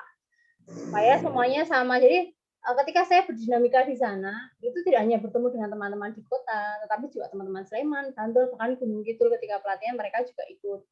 Di sana bagaimana cara kita mengolah keuangan, bagaimana menghitung produk. Jangan-jangan misalnya produk saya tak hitung harga jualnya 75.000, saya menghadirkan dari Medan sekian. Ternyata saya lusut, saya nggak pernah ngitung harga stiker, saya nggak ngitung harga listrik yang ternyata yang selama ini digunakan sekian, padahal saya hanya menganggarkan sekian. Itu yang sangat saya pelajari dari PLUT dan di Sibagul. Bagaimana semua data kita harus benar-benar terekam, siapa pembelinya, siapa yang pesan, jumlahnya berapa, semua harus dicatat secara detail. Gitu Mas Tony. Oke, terima kasih Mbak Rian. Artinya memang teman-teman yang hadir di sini, yuk yang belum punya NIB, yang belum punya IUMK, bahkan makanan-makanan, produk makanan yang belum punya PIRT, yuk kita maju bareng. Artinya maju bareng itu, kebetulan saya anggota HIPI Sleman, sehingga kalau ada komunitas-komunitas yang mau mengurus PIRT secara kolektif itu akan difasilitasi oleh pemerintah. Nah, Artinya teman-teman yang belum punya proses atau yang belum mempunyai semacam SIM dan identitas NIB dan UMK itu yuk dorong untuk segera memiliki, karena seperti tadi yang disampaikan Mbak Yo, saya punya IUMK 2018, saya tidak daftar bantuan, nah tetapi karena terdaftar seperti itu ya. Nah, tetapi mempunyai NIB dan mempunyai PIRT, kemudian mempunyai IUMK, kalau kita hanya sendirian juga tidak bisa kuat. Saya kembali ke Pak Kusno. Halo Pak Kusno. Apakah masih di situ Pak Kusno?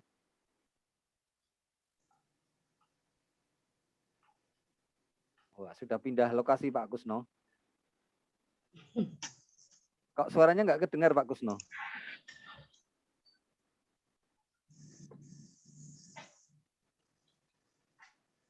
Nah, yang menarik adalah saya ingin mengupas detail di asosiasi.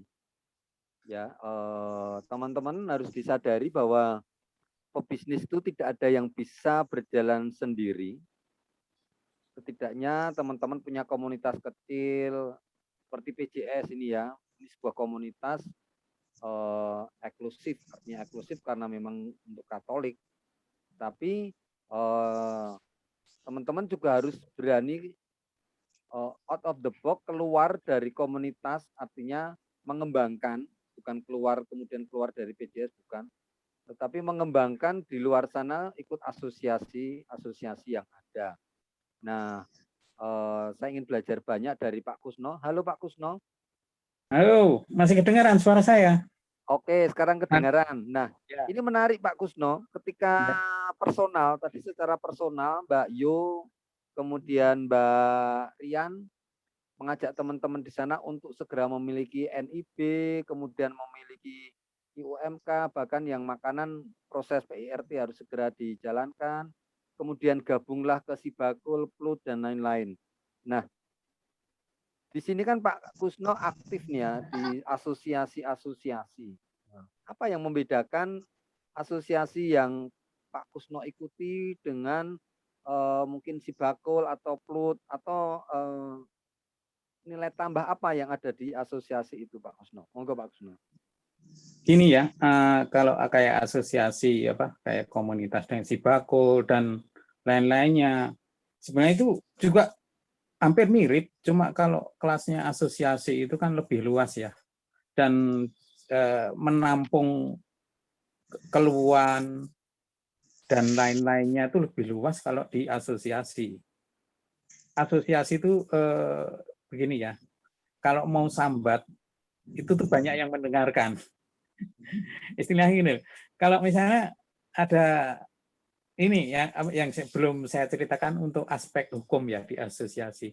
Kadang persaingan usaha itu kadang-kadang nggak jujur ya.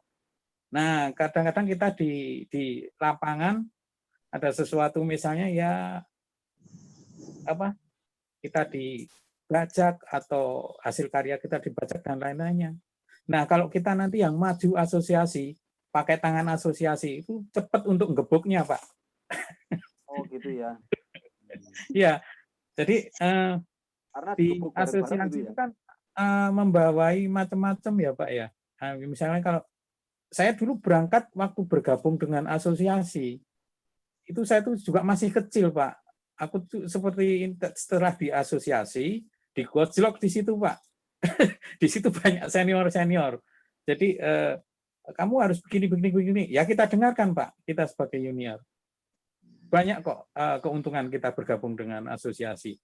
Kalau misalnya hal-hal yang baru, misalnya kayak tadi Mbak Rian tentang durian, ya udah bikin aja asosiasi minuman durian yang sejalan dengan itu, nanti jadi enak nanti di lapangan itu. Kita mau fight apa ya, bertarung di lapangan itu nek bolone oke, dengan sendiri itu juga beda Pak. Gitu. Keuntungan saya ikut asosiasi itu banyak sekali. Dulu waktu saya pertama kali melangkah di Koro Pedang, ya opo payu ya Koro Pedang. Nah, tapi setelah saya pelan-pelan saya berjalan, saya rangkul kanan kiri, kenal dengan orang luar kota, dengan antar pulau, antar lintas. Di samping mereka tuh pasar-pasar kita juga, teman-teman asosiasi, kan juga itu tadi penting sekali untuk kita bergabung di asosiasi. Monggo, kalau kita untuk berbicara asosiasi ketinggian, ya kita maksimalkan dulu komunitas, anggap aja komunitas itu asosiasi. Jadi di komunitas itu kita bangun, walaupun skupnya kecil, kita setting macam langkahnya kayak asosiasi. Niscaya nanti juga mudah Pak untuk kedepannya kayak ini yang PJS ini juga.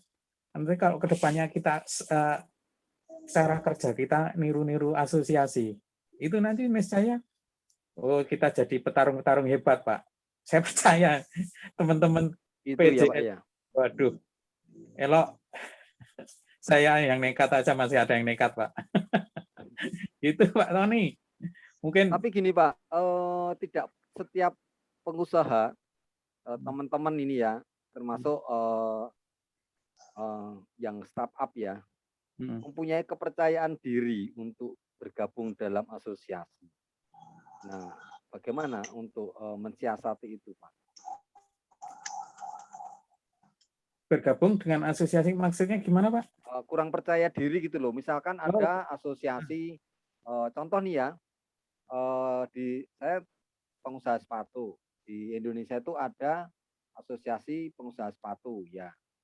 Ya kelebihannya adalah ketika importir sepatu Cina membombardir Indonesia, nah kami asosiasi bisa sowan presiden waktu itu SBY, bisa nggak menghentikan barang masuk dari Cina? Kalau enggak akan terjadi chaos karena memang karyawan terbesar se-Indonesia itu adalah sepatu, bukan yang lain-lainnya. Karena sepatu itu elemennya banyak, dari bahan baku sampai jadi sepatu itu tenaga kerja terbesar itu adalah di unit sepatu, bukan rokok, bukan engineering atau apapun. Sepatu lebih banyak. Nah itu ketika kami menghadap SBY ya akhirnya SBY stop itu barang masuk dari Cina. Nah tetapi ada banyak pengusaha sepatu kecil yang malu gitu loh, kurang percaya diri tergabung dalam asosiasi yang sebenarnya terbuka. Nah, apakah yang terjadi di asosiasinya Pak Kusno ini yang banyak nggak pengusaha-pengusaha yang masih kurang percaya diri? Karena saya yakin di PJS pun dengan 60-70 anggota masih ada yang kurang percaya diri untuk eksis di komunitas PJS, entah berbagai persoalan, hingga mau menampilkan produknya aja masih malu-malu. Itu bagaimana Pak Kusno mensiasati? Nah, itu PR kita yang ini Pak, yang sudah eksis duluan, yang sudah duluan masuk sebagai, kalau di kata-kata di luar sana senior junior itu ya. Ya harus kita yang sudah berkiprah lama, kita harus turun tangan Pak. Kita rangkul. Ya kayak sekarang nih di AKPN ada permasalahan tentang ada di situ ada masuk importer ya katanya koro pedang muda. Dia bikin move koro pedang muda dipanen semua. Itu kan permasalahan juga Pak. Koro pedang muda terus jadi nanti yang tua ini mau menghancurkan asosiasi, macam seperti itu juga ada. Makanya petani-petani yang belum terlanjur, kita rangkul Pak. Mereka malu, mereka belum bergabung dengan asosiasi, mereka mau mengadu kita, ke kita juga malu. Nah itu kita Pak, kita yang turun tangan. Mau nggak mau kita yang turun tangan, besar hati, kita rangkul. Gitu Pak. Misalnya di PJS ini yang mungkin yang jam terbangnya sudah oke ya Pak, itu ya gantali teman-temannya yang masih malu-malu itu Pak. Di kami tekankan seperti itu. Saya di Litbang, kebetulan di Litbang saya tekankan jangan malu. Mereka punya lahan 1.000 meter, 2.000 meter, nggak apa-apa, kita rangkul. Jadi kita kuat Pak, di mikronya kuat, di makronya juga kuat. Contoh kecil kemarin kita kita punya permasalahan, kita langsung ke sowan ke Pak Teten Mas Duki, Menteri, itu langsung dapat sambutan, Pak. Coba kalau saya sendiri, kita malah kemarin kita sudah mau dirangkul dengan Kopti, Koperasi Tahu Tempe yang bahan bakunya kedelai. Saya dengan Koro Pedang, tapi saya memang nggak mencari persaingan dengan mereka. Kami sebagai mitra. Seperti itu, Pak. Kita sowan ke Menteri, sambutannya juga beda, Pak. Asosiasi, itu seperti itu. Kayak jenengan tadi, sowan ke Pak SBY, oke-oke aja kan, Pak, terselesaikan.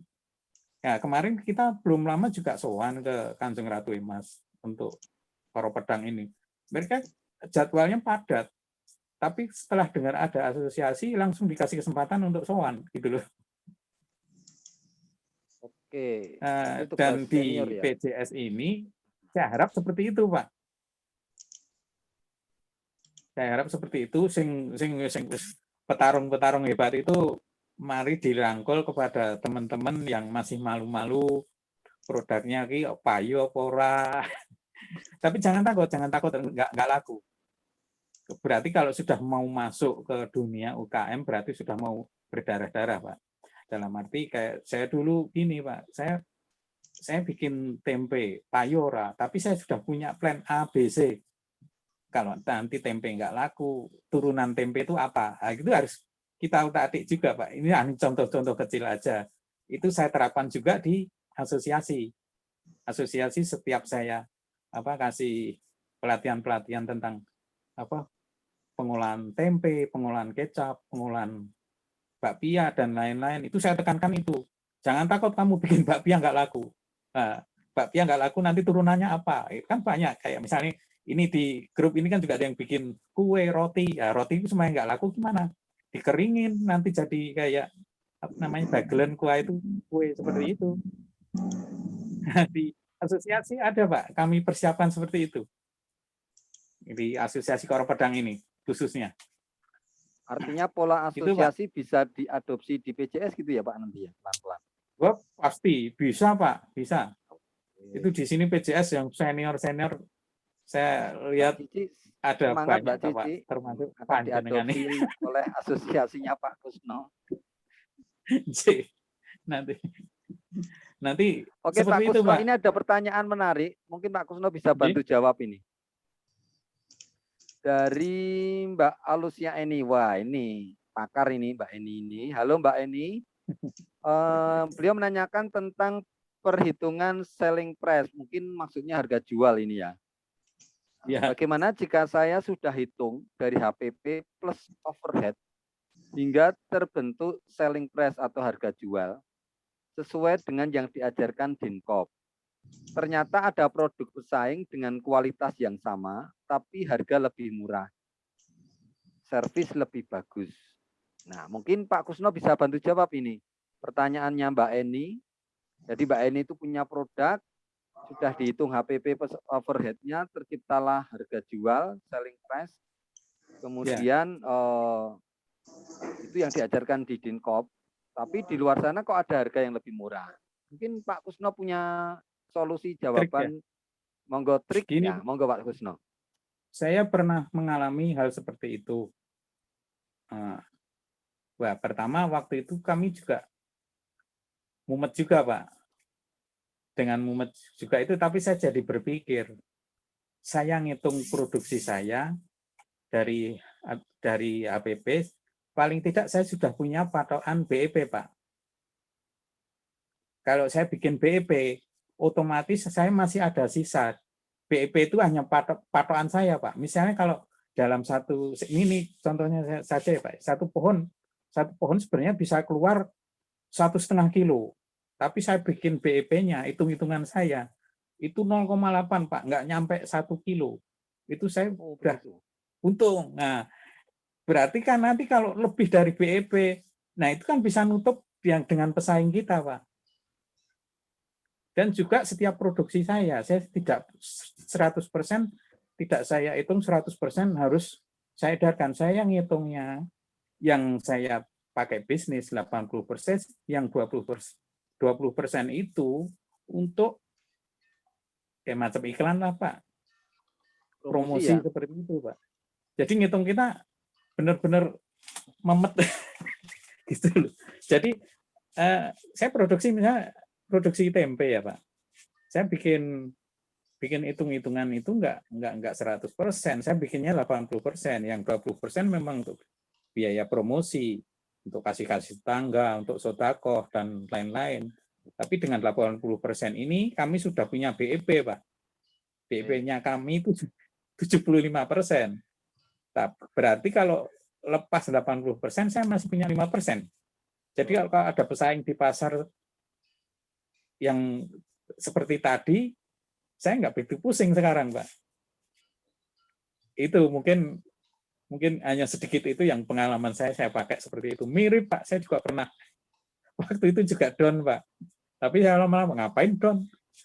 Ya, kalau nggak saya perbaiki, nanti ke depannya nggak mungkin jalan gitu. Itu Pak Tony. Oke, terima kasih ya. Memang soal penetapan harga jual, selling price atau bahasanya Mbak Eni itu ada banyak indikator. Artinya memang kalau saya mencontohkan kenapa ada asosiasi teman-teman di sana ada asosiasi tepung terigu ya. Atau di sana ada misalkan saya mencontohkan Koperasi Gus Durian. Nah, dia mensuplai gula pasir dan tepung dengan harga yang fantastis karena memang di komunitas Gus Durian punya channel mendatangkan kedua produk itu dari pabrik langsung. Sehingga siapapun anggota Gus Durian akan mendapatkan harga gula pasir dan tepung dengan harga yang fantastis juga, sehingga nilai jualnya akan lebih murah KPP-nya. Nah, Mbak Eni, ketika saya berbicara lagi, misalkan ada PJS atau asosiasi apapun, kemudian di asosiasi itu, komunitas itu dibentuk sebuah, misalkan ini koperasi konsumtif, artinya yang memenuhi kebutuhan anggotanya. Itu semacam sebuah asosiasi ya Pak Kusno ya, yang bisa memenuhi kebutuhan anggota. Kalau misalkan kita beli gula pasir atau tepung di luar sana harga sekilonya misalkan 20.000, tapi karena koperasinya itu mempunyai badan hukum yang jelas, bisa saja punya fasilitas-fasilitas dari dinas. Nah itu yang terjadi di beberapa koperasi konsumtif yang menjadi pendampingan kami di Merapi, ada Koperasi Semar dan Koperasi Petrus.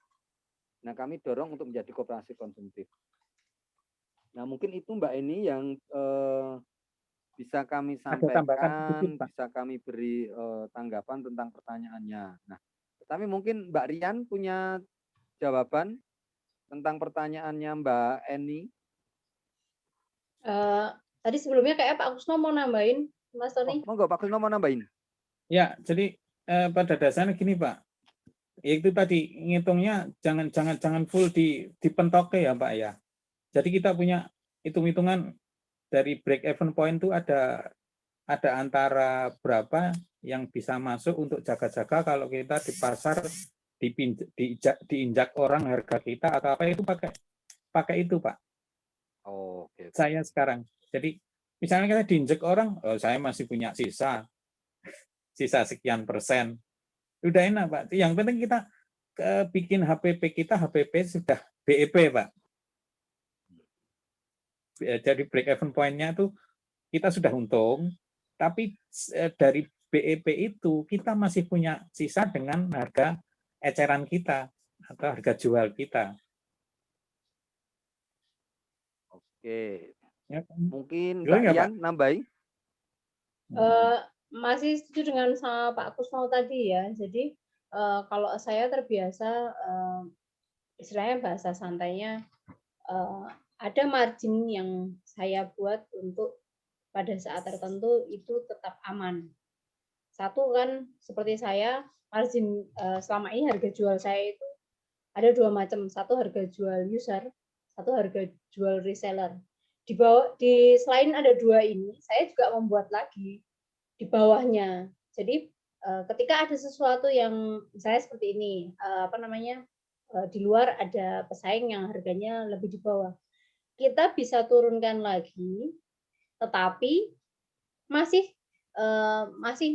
paling rendah adalah harga terendah kita. Jadi harga terendah kita itu sudah menutup dari harga yang lain, dari biaya yang lain. Jadi kayak biaya produksi, biaya labeling, semuanya itu masih tercakup di situ. Jangan sampai kita ngejual barang karena istilahnya dibom dari orang lain, kita saking sumuke langsung nurunin harga jelek gitu, nggak bisa. Jadi kita tetap harus menghitung bagaimana penjualan, bagaimana kita ngambil biaya apa yang kita keluarkan atas satu barang itu harus tetap dihitung. Bahkan saya bikin lagi harga lagi terakhir adalah harga saat ternyata kondisi tertentu adalah barang ini tidak keluar. Jadi misalnya saya punya target durian saya habis dalam waktu 2 minggu. Ketika 1,5 minggu barang ini belum habis, ini kan harus tetap keluar karena memang standar saya seperti itu. Bagaimana caranya? Ini saya turunkan, tetapi harus tetap sesuai angka standar saya lagi. Jadi jangan sampai ngeduke tapi bukan mate. Gitu Mas Tony. Oke, terima kasih Mbak Rian. Memang berbicara harga jual ada banyak pendekatan kalau menurut saya. Mic-nya Mas Tony, maaf. Ya, sorry. Oke, jadi kalau membicarakan tentang harga jual atau bahasanya selling price itu tadi, ada banyak pendekatan, ada banyak indikator. Jadi ada banyak pemahaman bahwa yang murah itu belum tentu tidak laku, yang mahal itu belum tentu juga tidak laku. Jadi ada banyak elemen marketing mix namanya, tapi tidak bisa dibahas sekarang, Mbak Eni. Mungkin next kita buat webinar tentang marketing mix ini ya, ada 5 komponen. Nah, tapi menarik, terima kasih Mbak Eni.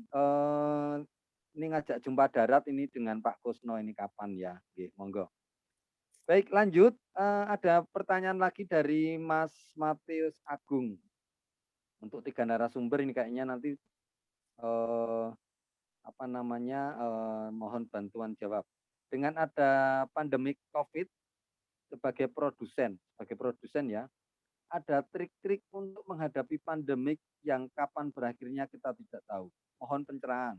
Trik-trik apa sebagai produsen? Tapi memang tidak bisa spesifik produsen apa ya. Tetapi pertanyaannya adalah trik-trik untuk menghadapi pandemi ini selaku produsen. Monggo Pak Kusno. Untuk menghadapi masa pandemi ini, saya tetap berproduksi, Pak, tapi ya tidak sebanyak waktu sebelum pandemi. Yang penting kita bisa survive, menutup biaya produksi, bisa bayar karyawan, bisa jualan, itu Pak. Yang penting kita yakin aja, kebetulan produk-produk kami urusannya dengan perut, di masa pandemi ini kayaknya bisnis-bisnis yang berhubungan dengan perut yang masih bisa berjalan. Kalau untuk produk-produk pakaian dan lain-lain juga laku, tapi nggak sekenceng produk perut. Saya sarankan yang punya skill tentang makanan, ini saatnya kita bergerak. Nggak usah malu, saya dulu Pak, desainer Pak. Sebenarnya saya desainer, tapi saya masuk di makanan, pertanian, saya nggak malu. Ngapain? Desainer, kalau pada saat ini, ngapain orang bergaya? Yang penting kan perut harus keisi kalau masa pandemi. Ya masuklah saya di produksi tempe, kecap, dan keripik, mungkin sirup mengkudu, dan lain-lain. Itu biar kita bergerak terus gitu Pak. Jangan takut kita nggak laku. Dengan adanya PJS ini kan bisa satu keluarga. Nanti mungkin teman-teman yang lebih senior, lebih pengalaman, kasih masukan, kita rangkul bareng-bareng, kita maju bareng. Mungkin hanya itu Pak Tony. Terus tadi ada yang tanya. Tadi ada tanya, kebetulan kemungkinan nggak misalnya di BJS ada yang produknya sama, terus harganya beda.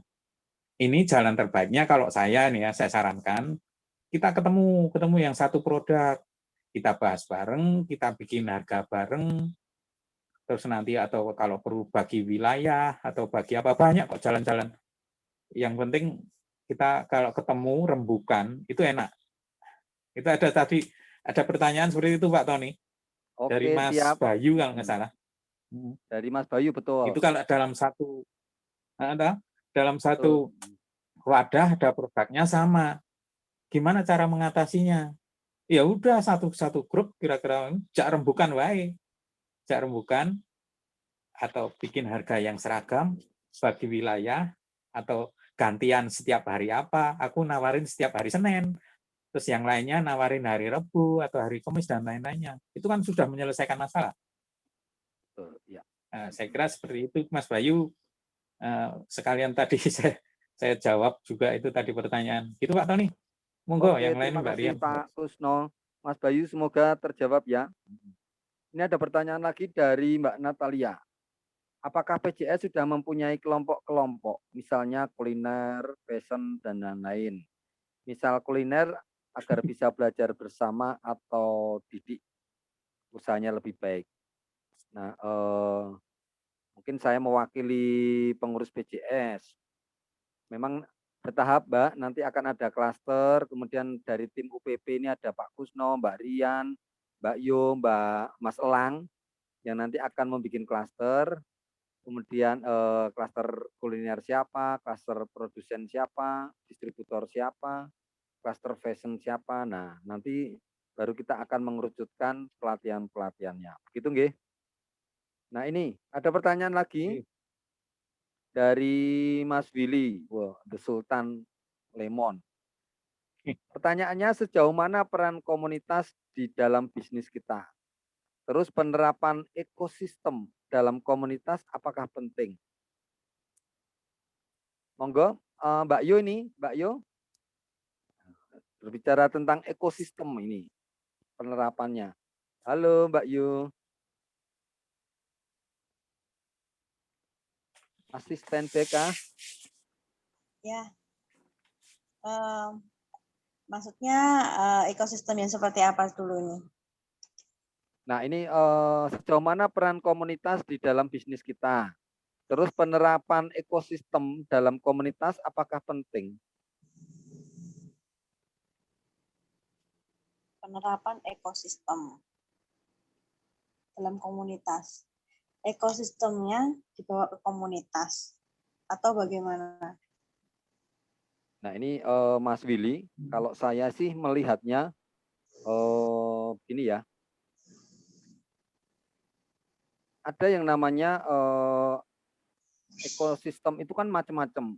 Ada network, ada pendampingan, ada jadi macam-macam. Jadi ini penerapan ekosistem yang mana juga masih abu-abu ya saya lihat. Jadi ekosistem apa yang dimaksud? Jadi tapi enggak apa-apa. Kita sejauh mana peran komunitas di dalam bisnis kita? Kita ke pertanyaan pertama dulu. Mungkin nanti Mas Willy bisa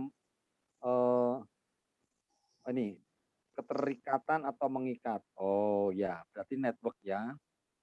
Jadi sejauh mana peran komunitas di dalam bisnis kita, terus penerapan ekosistem networking, mungkin ya keterikatan dalam komunitas itu penting. Monggo Mbak Yu. Kalau saya itu mulai berani berkomunitas itu juga belum lama, Pak. Saya itu mulai tahun 2019 itu baru berani berkomunitas atau berani berbagi. Jadi saya menyadari bahwa ternyata sebagai pengusaha, sebagai manusia lah istilahnya, itu tidak bisa berdiri sendiri, tidak bisa apa-apa ditanggung sendiri. Bukan masalah yang dihadapi, bukan, tapi saya lebih seperti ini. Ketika kita semakin banyak berkomunitas, kita akan semakin banyak mengenal. Dan orang yang berkomunitas, masa terikat atau enggak, itu bagi saya itu tergantung sama pribadi kita. Sejauh apa komitmen dasar kita untuk berkomunitas. Itu alasannya seperti apa dulu.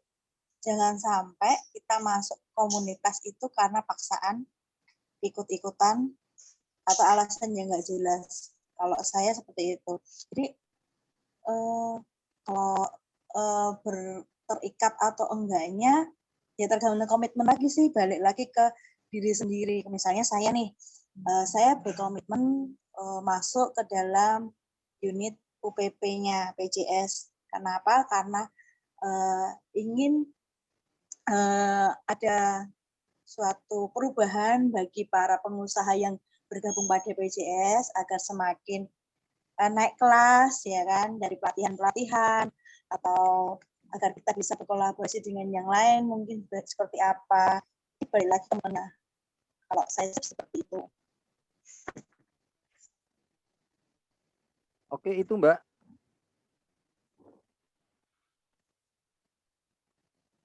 Masih ada tambahan nggak, Mbak Yu?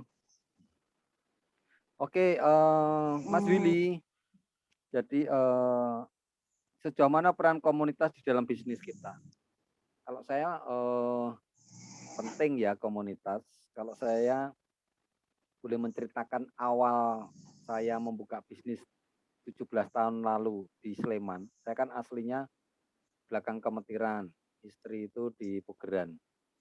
Saya masuk Sleman, kemudian buka toko sepatu yang kiri kanannya masih sawah.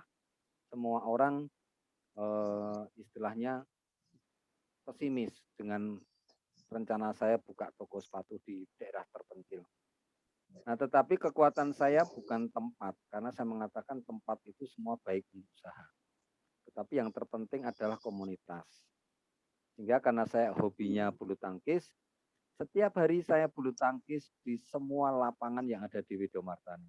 Senin, Selasa, sampai Minggu. Bulu tangkisnya hanya 1 kali main, ngobrolnya 3-4 jam, memperkenalkan toko. Nah itu, bahkan ketika hari Jumat, saat di balai desa itu jatahnya para lurah, saya pura-pura salah jadwal, tapi kan akhirnya kenal dengan para pengurus kelurahan. Itu trik saya di komunitas.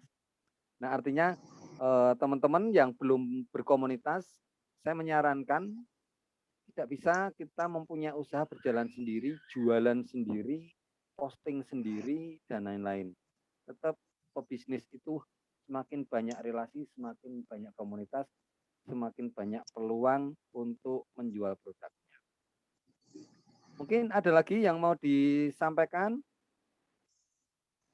Pertanyaannya sudah selesai? Sudah tidak ada yang bertanya lagi maksud saya? Closing statement mungkin kita akan tutup jam 9, nggih.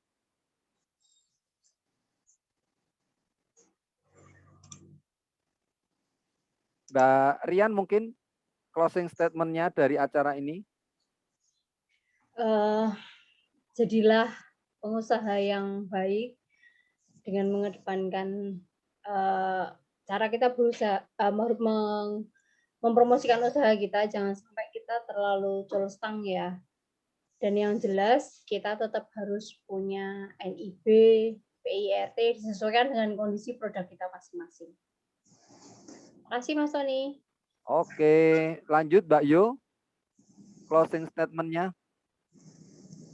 Closing statement-nya, jangan takut berkomunitas. Jangan takut berkomunitas. Pak Kusno, untuk acara malam ini. Begini, so must go on gitu aja Pak kalau saya.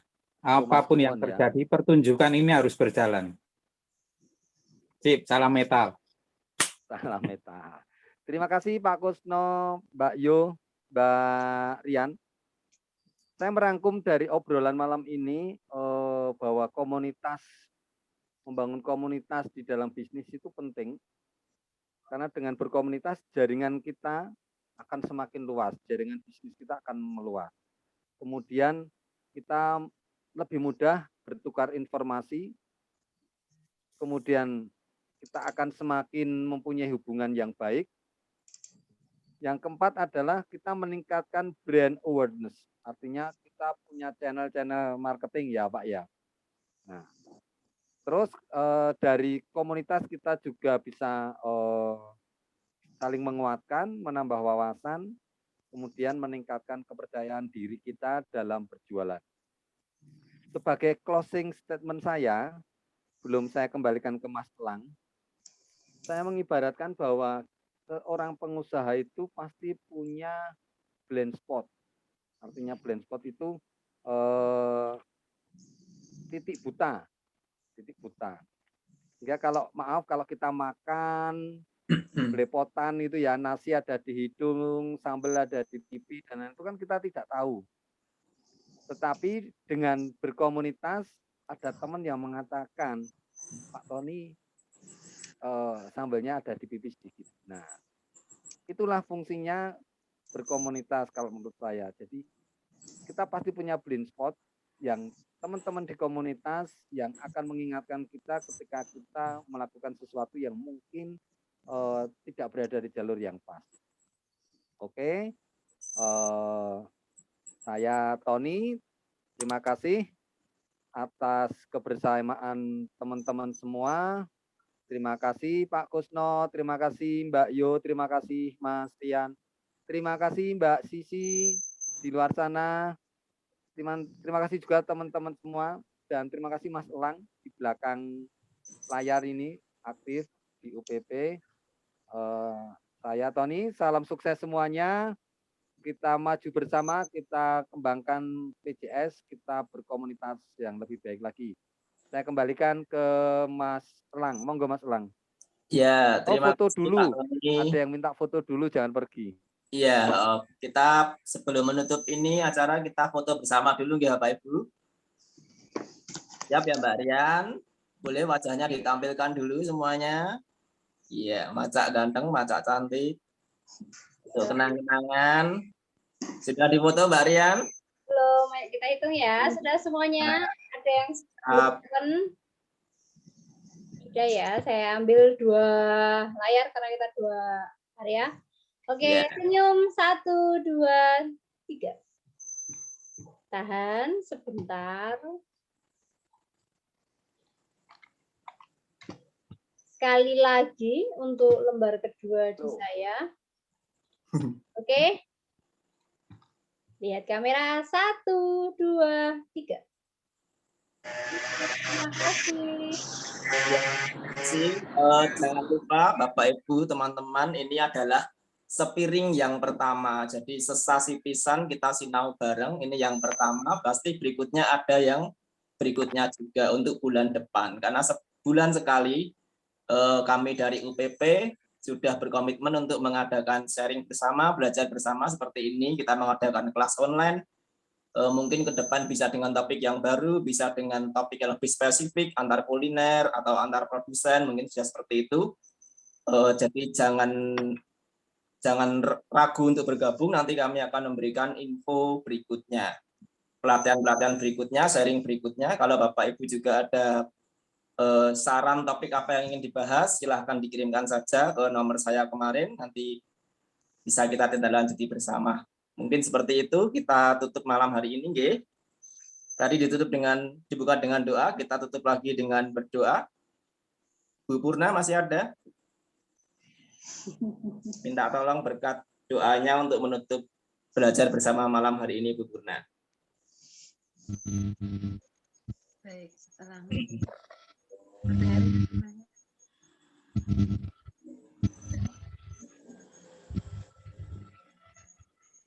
Dalam nama Bapa dan Putra dan Roh Kudus. Amin.